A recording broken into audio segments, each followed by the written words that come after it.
Hi guys! వర్షాకాలం start అయిందంటే చాలండి దోమలు బాగా తిరుగుతూ ఉంటాయన్నమాట. అవి దోమలు ఎక్కువగా రావడం వల్ల పిల్లలకి కుట్టేయడం గానీ, పెద్దవాళ్ళకి కుట్టేయడం గానీ జరుగుతూ ఉంటుందండి. అలా జరగడం వల్ల ఏదో ఒక జబ్బులొస్తూ ఉంటాయి. ఫీవర్ వచ్చి ఎగవ హాస్పిటల్‌కి తిరుగుతూ ఉంటామండి. అలా కాకుండా మనం సేఫ్‌గా ఉండాలంటే ఇలా ట్రై చేయండి. రోజు ఈవినింగ్ ఇలా పెట్టేయండనమాట.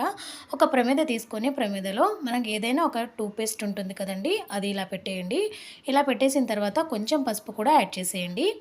పసుపు కూడా యాడ్ చేసేసిన తర్వాత మన ఇంట్లో పూజకు సంబంధించింది కర్పూరం ఉంటుంది కదండీ! ఆ కర్పూరం గూడా దాని మీద పెట్టేసి కొంచెం వెలిగిచ్చేస్తే సరిపోతుంది. ఇప్పుడు అది వెలుగుతూ ఉంటుంది కదా! ఆ పొగకి దోమలనేవి రావండి. ఉన్నా కూడా ఇంట్లోంచి వెళ్ళిపోతూ ఉంటాయన్నమాట.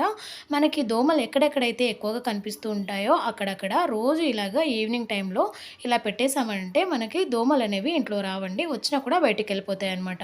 మరి మీ ఇంట్లో కూడా దోమలు ఎక్కువగా ఉన్నాయా? ఇలా ట్రై చేయండి. వీడియో నచ్చితే లైక్ చేసి సబ్స్క్రైబ్ చేయండి.